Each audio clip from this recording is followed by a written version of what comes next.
Hey guys, this is Eric with Painting Business Pro, and in this video I'm going to talk to you about time management productivity strategies that will really build on the last two videos. So if you haven't watched my video on just time management, go watch that one first and then watch the video on goal setting, because I'm going to be referring to both of those videos in this video.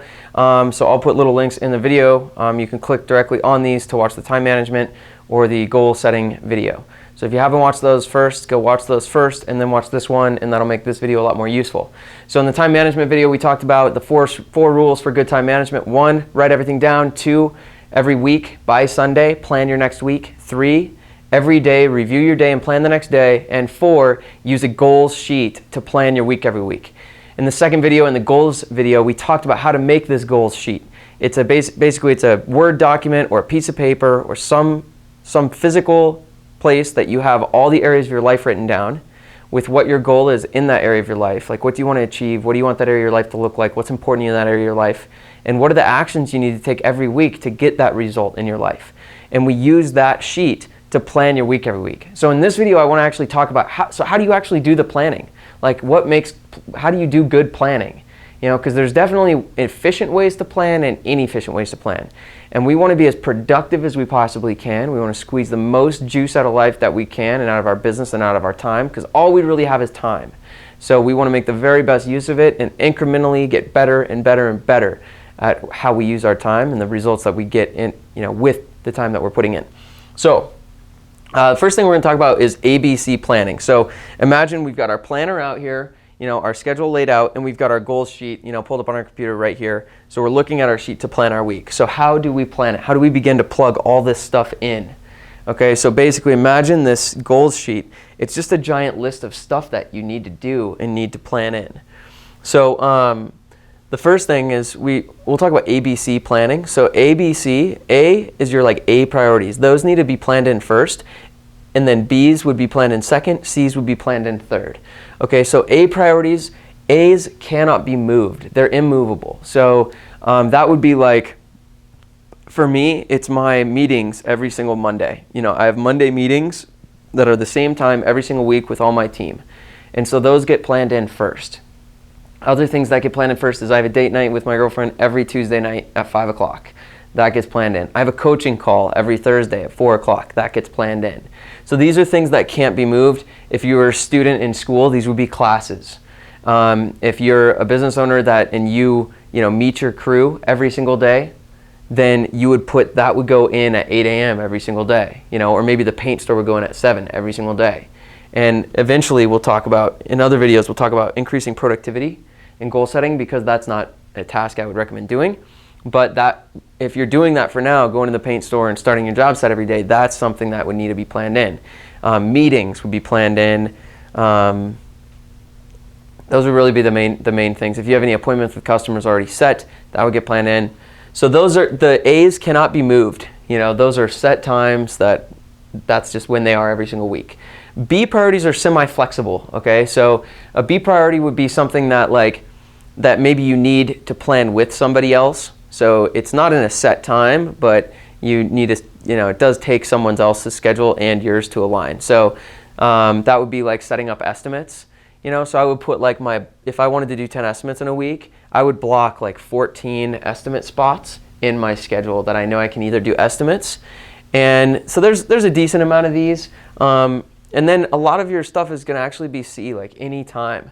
And this is your gap fillers. So this will be it should be something like 20%, 20%, and 60%. So a lot of the stuff that you need to do on a day-to-day basis can actually be done anytime. So if we think about it, I can work out at the gym anytime. I can, report to my health coach anytime. I can do my weekly budget for my finances anytime. I can make phone calls to set up appointments anytime between 9 a.m. and 9 p.m. I can do my work on my computer anytime. So this is the last stuff that you plan, because that fills in all your gaps. Okay, so the first thing is the stuff that can't be moved.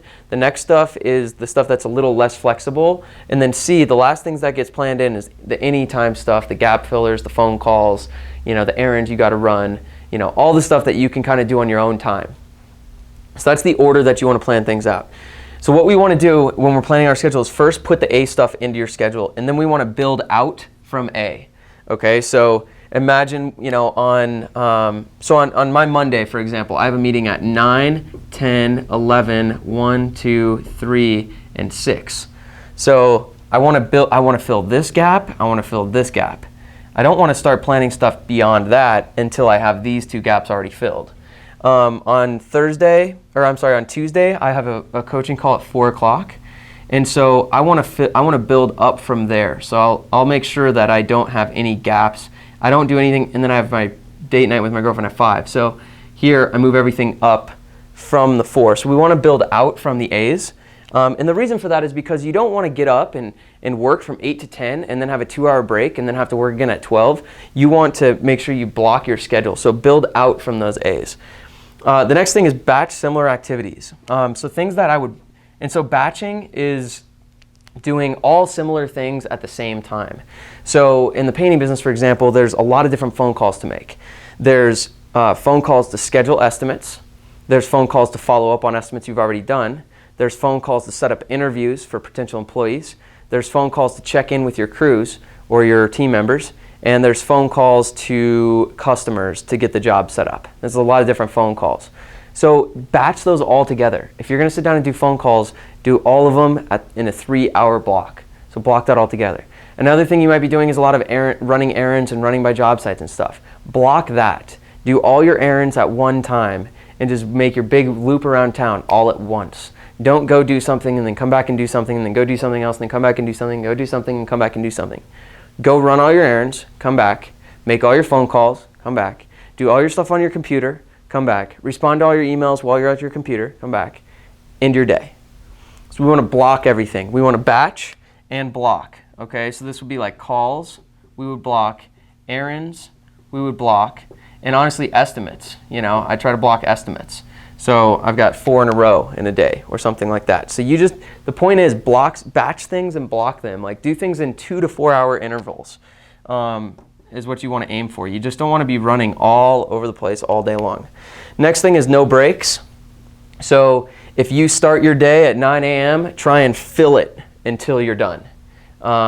Stack everything forward, front load. My longest day of the week is Mondays. I go from my first meetings at 9 a.m. I get to the office at about 8:30, start preparing for my meetings. I do meetings straight through. I do some admin stuff at 12, a few more meetings, admin stuff, conference call, and then I usually got a little bit more work from 7 till 8. So that's about my 12-hour day. And then Tuesday is not as long a day, and then Wednesday is another long day. So anyways, we want to front load and don't give yourself breaks. Just go straight through so that you can finish the day and then be done. You know, one thing I see a lot of our sales team doing that we work on with them is they'll set up like they'll set up a 9 a.m. estimate, and then they'll like take like 2 hours off, and then they have another estimate and take a couple hours off and then another estimate, and then they'll make their phone calls. And even though they're only working like 7 hours that day, it feels like a 12-hour workday, because even in those little 2-hour blocks, you're not really off. So take time off. And I encourage you to plan an off day where you literally do nothing for a day. Like don't even work an hour. Don't do anything. Turn your damn phone off. Take time off. So these are just some really basic things. Another big breakdown that's not written on here, but one of the problems and breakdowns people run into is not having their schedule with them when they say something comes up that they need to do. So if you're on your off day or something and you've got all this stuff on your mind, you know, there's a lot of stuff running through your head that you need to do, pull out your phone, send yourself an email and say, hey, don't forget to call this person, do this, make this file, blah, blah. And send yourself an email, get it out of your head, get it into your email so you can put it in your planner later so that you can have some peace of mind. So this is basically how I would start planning. And then again, you know, just work on improving. Like if you just make a commitment to get better and better at this, and you will. So my best advice to you is just to start. You know, take 5 minutes right now. If you haven't watched the time management and goal setting videos, they're maybe 10 minutes. Watch both of those and then this one again. It'll take you 30 minutes, and then take 30 minutes to make your goals sheet. And if you don't have a planner, order one online. That'll take you 10 minutes and cost you 20 bucks. So take an hour for yourself to do this. And I promise, you know, if you just start, it will save you well over an hour a week. You'll start to produce more results. You'll have more peace of mind. You'll get better results. And you'll be able to start to fulfill on more things than just your business. So you start running your life instead of your whole life and all the stuff going on kind of running you. So please let me know what you think of these videos, if you like them, if you don't, what you want more of. A couple things that I know I could get into a lot more details about is just how to increase your productivity and just your results. That applies to personal and to business. And then goal setting and how to hit goals, because that's a whole, I mean, I could go into a lot more detail about how to do that. So those are some videos I could make. I can also talk a lot more about hiring people, training people, managing people, empowering people, giving more responsibility away, building a team, building leaders. These are probably two of my biggest strengths: time management, organization, productivity, and then team building and managing people and empowering people. That's like probably my biggest strengths. I happen to be in the painting business, but those are the things I'm best at. So tell me what you want to hear in the comments below. Like this video if you liked it, subscribe to my channel if you like it, and if you haven't, check out my website. If you subscribe to my emails on my website, I send out a lot of information that I only send out through emails. So if you're interested in that, you can check that out there. So that's all I've got for you today.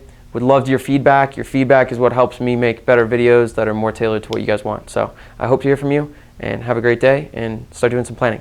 All right, bye.